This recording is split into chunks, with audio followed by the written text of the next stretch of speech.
नमस्कार किसान भाइयों, कार्यक्रम कृषि दर्शन में आप सभी का स्वागत है। किसान भाइयों, मौसम बदलते हैं। बदलते हुए मौसम के साथ साथ हमारे खेत खलिहान भी हमसे कुछ विशेष सामयिक कार्यों की मांग करते हैं और ऐसे ही सामयिक कार्यों से सजा सवरा रहता है हमारा ये कार्यक्रम कृषि दर्शन।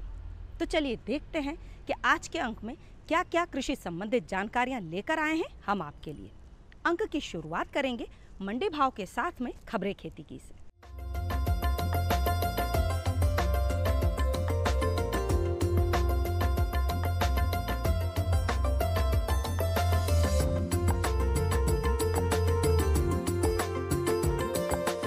नमस्कार किसान भाइयों, खबरें खेती में आपका स्वागत है। आइए नजर डालते हैं आज की कृषि की मुख्य खबरों पर।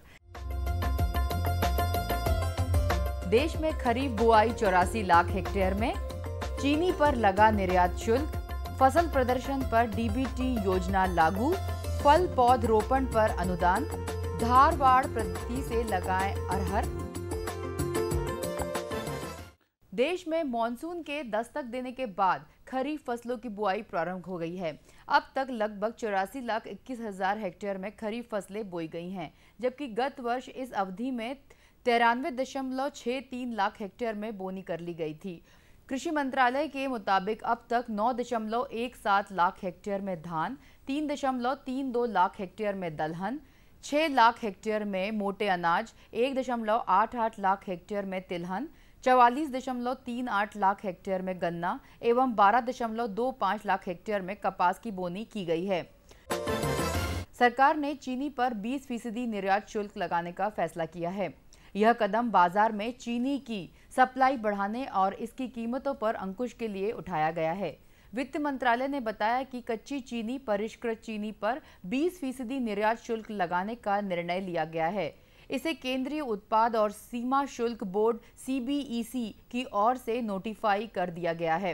ब्राजील के बाद भारत दूसरा सबसे बड़ा चीनी उत्पादक है। सरकार का अनुमान है कि अगले मार्केटिंग वर्ष 2016-17 में चीनी उत्पादन 230 से 240 लाख टन रह सकता है। एक्सपोर्ट ड्यूटी लगने से घरेलू बाजार में 70 लाख टन चीनी और उपलब्ध होगी। मध्य प्रदेश शासन ने कृषि विभाग द्वारा चलाई जा रही विभिन्न कृषक हितैषी योजनाओं में फसल प्रदर्शन पर किसानों को सीधे लाभ देने की योजना बनाई है।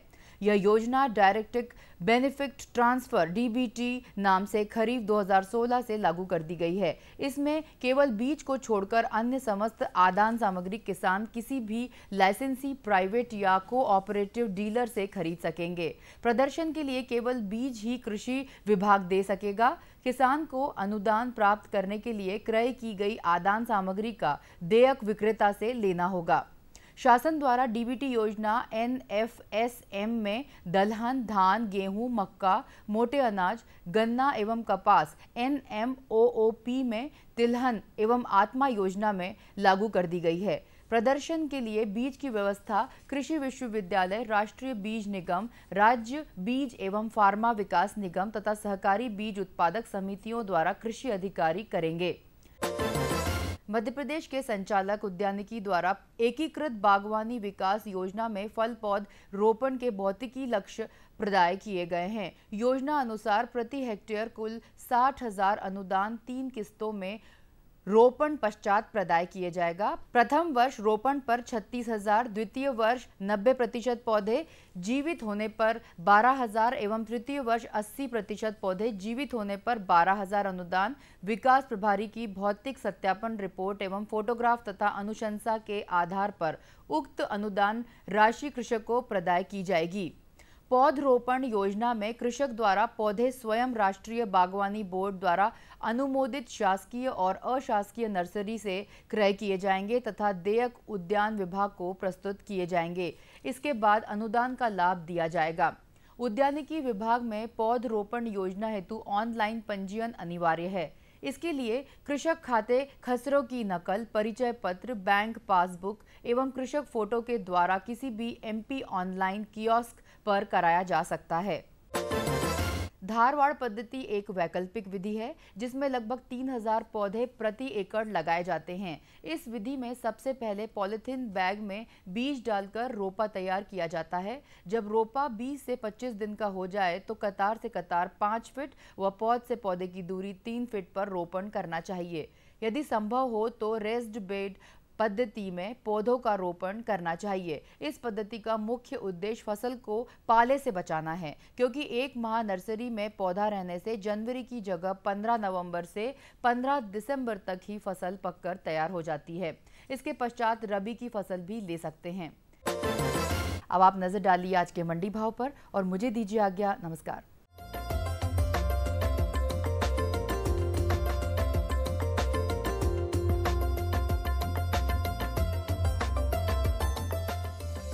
सोयाबीन के विभिन्न मंडियों में रुपए प्रति क्विंटल के भाव इस प्रकार हैं। बेगमगंज में न्यूनतम 3,300 रुपये, वहीं अधिकतम 3,700 रुपये। दमोह में न्यूनतम 3,255 रुपये और अधिकतम 3,640 रुपये। खंडवा में न्यूनतम 2,976 रुपये और अधिकतम 3,708 रुपये। नागदा में न्यूनतम 2,940 रुपये और अधिकतम 3,796 रुपये। अब मसूर के रुपए प्रति क्विंटल में विभिन्न मंडियों के भाव इस प्रकार हैं। विदिशा में न्यूनतम 3,540 रुपये, अधिकतम 5,471 रुपये। उज्जैन में न्यूनतम 4,800 रुपये और अधिकतम 5,400 रुपये। सागर में न्यूनतम 5,150 रुपये और अधिकतम 6,400 रुपये। नरसिंहपुर में जहां न्यूनतम 5,000 रुपये वहीं अधिकतम 5,600 रुपये। सरसों की विभिन्न मंडियों में रुपए प्रति क्विंटल में भाव इस प्रकार हैं। आगर में न्यूनतम 3,000 रुपये, अधिकतम 3,980 रुपये। नीमच में न्यूनतम 3,997 रुपये वहीं अधिकतम 4,201 रुपये। बैरसिया में न्यूनतम 3,822 रुपये वहीं अधिकतम भी 3,822 रुपये। बीना में न्यूनतम 3,050 रुपये और अधिकतम 3,900 रुपये।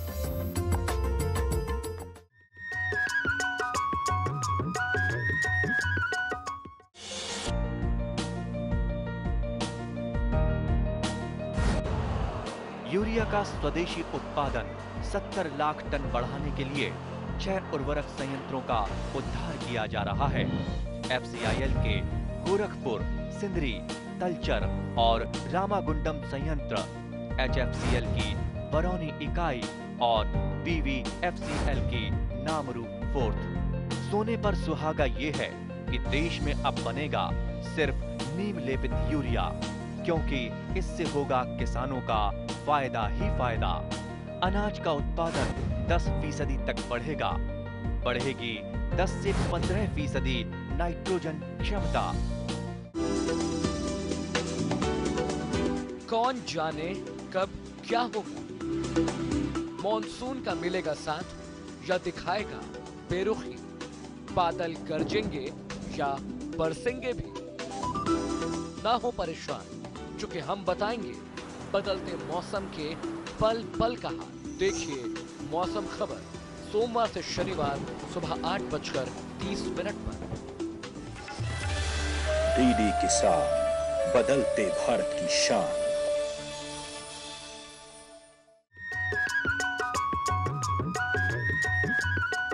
किसान भाइयों, हमारे प्रदेश की खरीफ की फसल में मुख्य रूप से सोयाबीन, धान, अरहर, ज्वार, मक्का आदि लगाई जाती हैं। इन सभी में जो बातें ध्यान देने योग्य हैं वो हैं खेत की तैयारी, बीजों का चयन, बीजोपचार और नर्सरी प्रबंधन।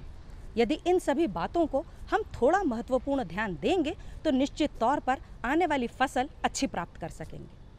इन सभी विषयों पर आपको और जानकारी दे रहे हैं हमारे विशेषज्ञ। हमारे विशेषज्ञ हैं डॉक्टर AK नेमा, उप संचालक कृषि विभाग भोपाल से। अवधेश नेमा साहब, उप संचालक कृषि भोपाल हमारे साथ हैं और इनसे हम चर्चा करना चाहेंगे। खास करके उन याद दिलाने वाली बातों को यहाँ पर उठाना चाहेंगे जिनके लिए अभी से चौकस रहने की आपको आवश्यकता है। नेमा साहब, कार्यक्रम में आपका स्वागत है। हमारे किसान भाइयों को बताना चाहेंगे कि क्या कुछ अभी कर लें, क्या कुछ बुआई से पहले करें और क्या कुछ बुआई के बाद उन्हें करना होगा खरीफ का अच्छा उत्पादन लेने के लिए। किसान भाइयों नमस्कार।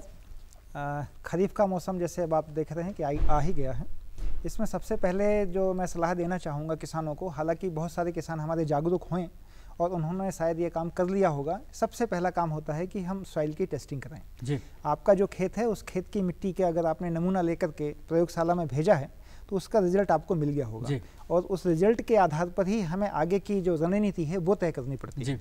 उस मिट्टी के नमूने के आधार पर ही हमें कौन सी खाद देना है, कितनी खाद देना है, ये सब डिसाइड होता है जी। तो सबसे पहला काम है कि मिट्टी का परीक्षण पहले आपका हो जाए किसानों का। उसके बाद फिर जब खेत की तैयारी की बात आती है तो किसानों भाइयों को जोर देना चाहिए गहरी जुताई पर जी। गहरी जुताई कर लेने से पल्वराइजेशन हो जाने के कारण वाटर होल्डिंग कैपेसिटी हमारी खेत की बढ़ जाती है। तो इसका जरूर वो ध्यान रखें कि हर 2 साल में अथवा ज़्यादा से ज़्यादा 3 साल में उनके खेतों की गहरी जुताई हो गई हो। जिन किसान भाइयों ने अभी तक गहरी जुताई नहीं कराई है तो अभी भी थोड़ा समय थोड़ा बहुत है कि यदि वो चाहें तो गहरी जुताई करा लें। हालांकि ये जब काफ़ी अच्छी धूप पड़ती है तब करा लेना चाहिए था। तो गहरी जुताई कराना सबसे पहला काम है मिट्टी की तैयारी करने खेत के लिए। तो और इसके बाद में जो आपको लगता है कि हमें बीज की व्यवस्था भी करनी पड़ती है, खाद की व्यवस्था भी करनी पड़ती है, तो अच्छी क्वालिटी के जो बीज हैं उन बीजों को मतलब या तो मार्केट से लें, दूसरा हम लोग सोसाइटियों में भी उपलब्ध करा रहे हैं जी। सभी जितनी कोऑपरेटिव सोसाइटीज़ हैं उनमें भी बीज उपलब्ध करा दिया। ये सुनिश्चित कर लें कि बीज आपको समय से मिल जाए। हाँ, कहीं से भी करें, चाहे सोसाइटी से लेने की व्यवस्था कर लें, चाहे मार्केट से लेने की व्यवस्था कर लें, अथवा उनका खुद का कोई अच्छा बीज यदि उन्होंने लिया हो पिछले सालों में तो उसका भी उपयोग कर लें। लेकिन बीज की हम यही जानना चाह रहे थे कि जब अपना बीज है तो उसकी गुणवत्ता की जांच कैसे करेंगे? गुणवत्ता के लिए यह है कि आपने स्पाइरल ग्रेडर का नाम सुना होगा सर। स्पाइरल ग्रेडर एक बहुत अच्छा एक छोटा सा माने यंत्र है जो घरों में लोग उपयोग कर लेते हैं किसान भाइयों को, और मार्केट में भी सस्ता है, 6,000 रुपये के आसपास का है। उसमें सब्सिडी भी है 75%, 1500-1600 रुपये में वो स्पाइरल ग्रेडर उनको पड़ता है। तो वो सोयाबीन का जो बीज है उसको यदि ऊपर वाले स्पाइरल ग्रेडर में सबसे ऊपर वाले बॉक्स में डालेंगे वो रिंग में, तो सबसे नीचे वाले रिंग में उनको अच्छा छना हुआ बीज, मतलब घूम के बीज आता है और कचरा अलग और बीज अच्छा अलग हो जाता है। बीज को कम से कम वो छान लेंगे तो क्या अच्छी क्वालिटी का बीज वो अपने घर के बीज से भी मतलब उत्पादन ले सकते हैं। ना हो तो कम से कम छन्ना तो लगा ही लें। इसके बाद फिर इसको उपचार भी करना चाहिए, बीज का उपचार, कल्चर। क्या हमको जर्मिनेशन टेस्ट भी करना अच्छा होगा? हाँ, क्योंकि आप खुद का कर रहे हैं, खुद का बीज है तो जर्मिनेशन टेस्ट कर लेना बहुत अच्छी बात है। जर्मिनेशन टेस्ट करने के लिए बड़ा घरों में आजकल या किसान भाई कर लेते हैं, महिलाएं भी कर लेती हैं। आपकी बोरी में आप उसको दाने 100 दाने गिन करके आप रख दीजिए और उनको आप ढक दीजिए, और उसके बाद में फिर 4-5 दिनों बाद जब उसका जर्मिनेशन होता है तो अपन उसमें 100 में से दाने गिन सकते हैं कि कितने % जर्मिनेशन है जी। मतलब 4-6 जगह हमने 4-6 जगह तक दिया, अलग अलग बिछा दिए, बिल्कुल खेत की तरह बना दिया। उस पे गीला बोरा और पानी डालते रहे और उसके बाद देखा कि कितना जर्मिनेशन है। जी। तो जर्मिनेशन कम से कम 70 से 80% के आसपास जर्मिनेशन है तो अपने को उस बीज को बोनी करना चाहिए। बहुत सरल उपाय आपने बताया। अच्छा, बीज की हमने कही अगर बाहर से हम बीज लेकर आते हैं या अगर सोसाइटी से बीज लेते हैं उस वक्त हमको क्या देखना चाहिए? बोरी पर हम कैसे? बोरी पर टैग लगा होगा जी। जो बोरी आप लेंगे, किसान भाई ध्यान रखें, जब भी बोरी लेंगे तो बोरी के ऊपर एक टैग लगा होगा। उस टैग पर कहाँ से बीज आया है, उस बीज का कौन सा है, वो C1 है, C2 है, प्रमाणित है, ये सब उस पर लिखा रहता है, किस वैरायटी का है। तो उस टैग को जरूर वो संभाल के रखें। यदि मान लीजिए उनके बीज में कभी कोई खराबी आती है तो वो टैग जरूर काम में आता है। उस टैग के बिना फिर हम आगे की कोई कार्यवाही नहीं कर पाते हैं। तो किसान भाइयों को ये सलाह है कि जो बोरी लेके आते हैं बीज की, उसका टैग को जरूर संभाल के रखें ताकि आपकी कभी कोई गड़बड़ अगर होती है तो उसमें काम में आए। तो यही बात क्या उर्वरक पर भी लागू होती है नेवा साहब? हाँ, उर्वरक आप जो लेके आते हैं तो उर्वरक जो सोसाइटी से आपको उर्वरक भी मिलता है, तो उस सोसाइटी के उर्वरक में भी यदि कोई आपको कोई शिकायत ऐसी आती है तो शिकायत यदि आप मेरे कार्यालय में अथवा संबंधित जिले में है उप संचालक कार्यालय में जा सकते हैं, और उसका भी चूंकि हम लोग नमूने भेजते हैं और नमूने के रिजल्ट आते हैं, और अगर अमानक पाया जाता है तो संबंधित फर्म के प्रति, संबंधित कंपनी के प्रति हम कार्यवाही करते हैं। नेवा साहब, एक जो काला काला पाउडर थैली में लेकर आते हैं जिसे कल्चर और PSB का नाम देते हैं, ये क्यों डाला जाता है? और इसमें जब हम खरीदते हैं पैकेट तब क्या देखना चाहिए? इसमें जो कल्चर का पैकेट अपन उपयोग करते हैं, एक तो आपके जो क्या कहना चाहिए, जब बीज अपन लगाते हैं तो उसमें आगे कोई रोग ना आए तो बीज को रेजिस्टेंट कर देता है एक्चुअली, है ना, और उसको अधिक से अधिक कल्चर जैसे बढ़ाने की अधिक से अधिक कोशिश करते हैं। तो फंजीसाइड वगैरह उसमें प्रकोप, हाँ, और खास करके ये नाइट्रोजन और फास्फोरस स्टेबलाइजिंग बैक्टीरिया जो होते हैं तो वो कल्चर के साथ मिल जाता है। ये तो प्राकृतिक खाद ही देते हैं एक तरह से जी। देते हैं तो उसमें मतलब बहुत उपयोगी होते हैं, इसलिए इनको बीज का कल्चर से उपचार करके ही किसानों को बोना और चाहिए। ये तो देखना आम बात है कि उसमें सही तारीख डली हो, 6 महीने से ज़्यादा पुराना ना हो, बचता ना हो, क्वालिटी अच्छी हो, तो तभी उसका फायदा होगा। बिल्कुल बिल्कुल, यही हम खाद में देखते हैं और यही हम बीज में देखते हैं कि गुणवत्ता पूरी की पूरी है। जी, जानकारी के लिए बहुत बहुत धन्यवाद नेमा साहब। हम बातचीत कर रहे थे किसान भाइयों उप संचालक कृषि भोपाल श्री अवधेश नेमा साहब से। किसानों के हित में बड़ा कदम, प्रधानमंत्री कृषि सिंचाई योजना। हर खेत को पानी, प्रति बूंद अधिक उपज। सिंचाई के सही तरीकों और जल संरक्षण की नई तकनीकों के साथ बढ़ेगा जमीन का जल स्तर। जिला स्तर पर होंगी सिंचाई योजनाएं। असिंचित क्षेत्रों तक पानी पहुंचाकर बढ़ेगा उत्पादन। भारत सरकार की विशाल योजना प्रधानमंत्री कृषि सिंचाई योजना। क्या है फसलों का ताजा हाल, कैसे हो इनकी सही देखभाल, बीज और खाद की कैसे हो सही पहचान। जानिए विशेषज्ञों के साथ, देखिए खेत खलिहान, सोमवार से शुक्रवार सुबह 7 बजे। डीडी किसान, बदलते भारत की शान।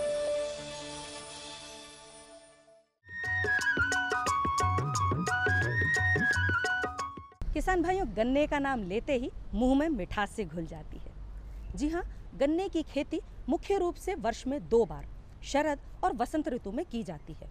और इस समय तो आपके खेतों में गन्ना बढ़वार की अवस्था में है और अब तो बारिश का मौसम भी शुरू होने वाला है। ऐसे में गन्ने में कीट नियंत्रण किस प्रकार से किया जाए, यही है जानने का विषय आज हमारे विशेषज्ञ से। हमारे विशेषज्ञ हैं साधुराम शर्मा। जैसे ही बरसात शुरू होगी आपको सफ़ेद मक्खी का प्रकोप आएगा।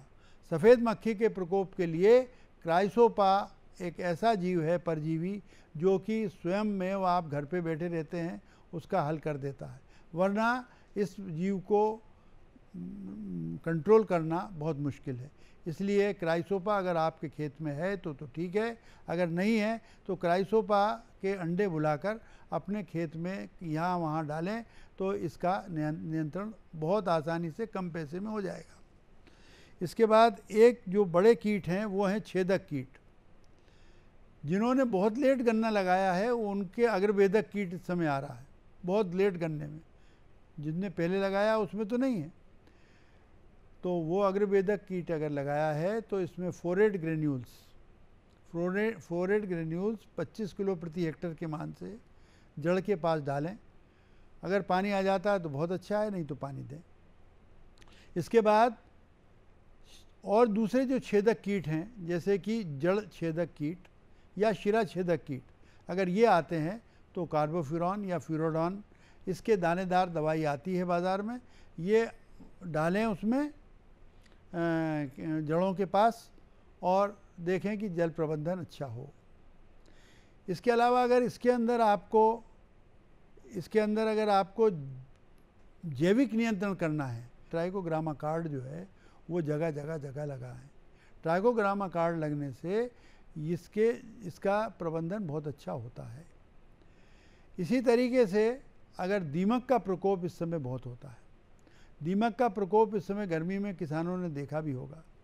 अगर दीमक आपके खेत में है तो आप क्लोरोपाइरिफास 2 मिलीलीटर 1 लीटर पानी में मिलाकर आप छिड़क सकते हैं और इससे दीमक का प्रकोप तो हटेगा। और अगर इससे नहीं हटता है तो एक मार्कर नाम की दवा या वाइफोन-3 करके एक दवा बाज़ार में आती है, वो 400 मिलीलीटर 1 एकड़ के लिए काफ़ी है।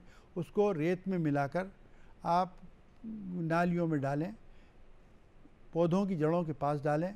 आप देखेंगे कि वो जो मतलब दीमक कीट आता है वो इसको लेकर नष्ट हो जाएगा और वो इसको गन्ने की फसल को नुकसान नहीं पहुंचा पाएगा। इन कीटों के प्रबंधन के लिए आप अगर जैविक कीट नियंत्रण करें तो बहुत अच्छी बात है। अब बात आई बीमारियों की। ये बीमारियों के दिखने का मौसम है। आपने देखा होगा गर्मी भर आपको जो है वो कंडवा रोग से ग्रसित पौधे दिखे होंगे। और जैसा हमारी सिफारिश है कि इन कंडुआ रोग के पौधों को निकाल कर नष्ट करें, तो वो आपने किया होगा। अगर नहीं किया है और बरसात में ऐसे पौधे दिखते हैं तो आप इनको निकालें और नष्ट करें। इसके बाद लाल सड़न रोग और उकटा रोग 2 प्रमुख बीमारियां हैं। ये इनका प्रकोप इसी समय दिखता है। आपके खेत में अभी जो हरी फसल खड़ी होगी वो आपको दिखेगी कि यहाँ वहाँ वो सूखी हुई नज़र आएगी। अगर आप गन्ने को फाड़ कर देखें तो वो लाल रंग की या मटमैले रंग की मतलब जो है आपको दिखेगा, गन्ना सड़ा हुआ दिखेगा गन्ना अंदर से। ये लाल सड़न और उकटा रोग के गन्ने का मतलब इस तरीके से आप इसको पहचान सकते हैं।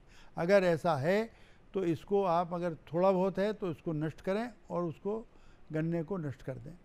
और अगर अभी से इसको देख के रखें कि इस बीज का प्रयोग आगे आपको बीज के रूप में नहीं करना है, वरना ये दूसरे खेतों में भी फैल जाएगा और आने वाले साल में भी आपको रोगग्रस्त गन्ना ही मिलेगा।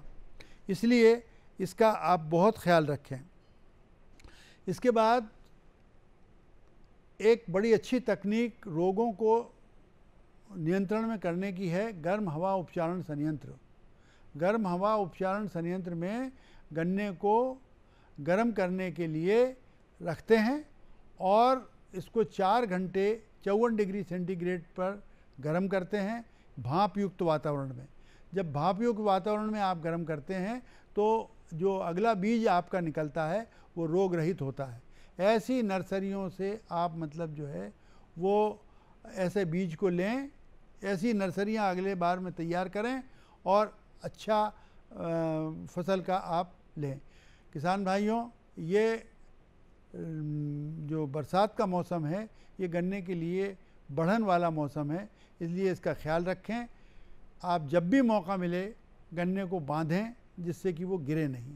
अगर वो गिरेगा नहीं तो आपको बहुत अच्छी उपज प्राप्त होगी। धन्यवाद।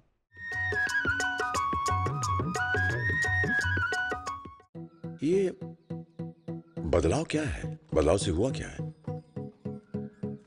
भैया ये बड़े काम की चीज है। जब जब बदलाव आया है अपने संग खुशहाली लाया है।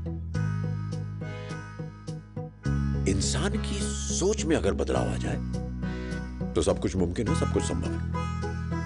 अब ये बदलाव फिर आ रहा है और इस बार ये देश के हर हिस्से की सूरत को बदल के रहेगा।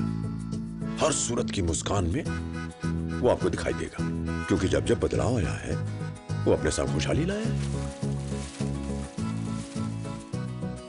तो चलिए एक नई शुरुआत करते हैं, कुछ बदलाव करते हैं। दूरदर्शन किसान, एक नया चैनल जहां बातें होंगी बदलाव की और आपके कल की बेहतर शुरुआत की। छेड़ो बातें बदलाव की। कैसे पाएं अच्छी पैदावार?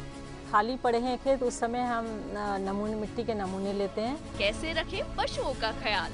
पशु बीमा बहुत जरूरी चीज है। कौन सी तकनीक रहेगी बेहतर? एक कॉल पर मिलेगी पूरी जानकारी। ये साहिवाल गाय कितना दूध दे देती है? देखिए हेलो किसान, सोमवार से शुक्रवार शाम 6 बजे। डीडी किसान, बदलते भारत की शान। मुद्दा किसान का। भारत में मौसम और मॉनसून मिलकर किसानों की तकदीर लिखते हैं। विषय संवाद का। कैपेसिटी नहीं है उसकी इतनी। मंथन विचारों का। किसी को खाता खोलने से मना नहीं किया जाता। देखिए वाद संवाद सोमवार से बुधवार शाम 7:30 पर। डीडी किसान, बदलते भारत की शान।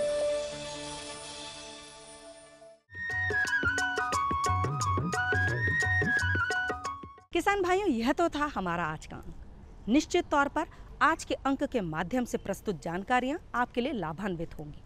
फिर भी यदि किसी किसान भाई के मन में कोई प्रश्न या जिज्ञासा है या फिर कोई किसान भाई अपनी सफलता की कहानी हम तक पहुंचाना चाहे तो पत्राचार करना ना भूलिएगा। पत्राचार करने के लिए हमारा पता नोट कर लीजिए। हमारा पता है कार्यक्रम कृषि दर्शन, वारा निदेशक, कमरा number 4, Doordarshan Kendra Shyamla hills Bhopal. Pin code है 462013। किसान भाइयों, अब आप अपने सुझाव हमें ईमेल के जरिए भी दे सकते हैं। उसके लिए आपको लॉग इन करना पड़ेगा कार्यक्रम कृषि दर्शन मध्य प्रदेश @gmail.com।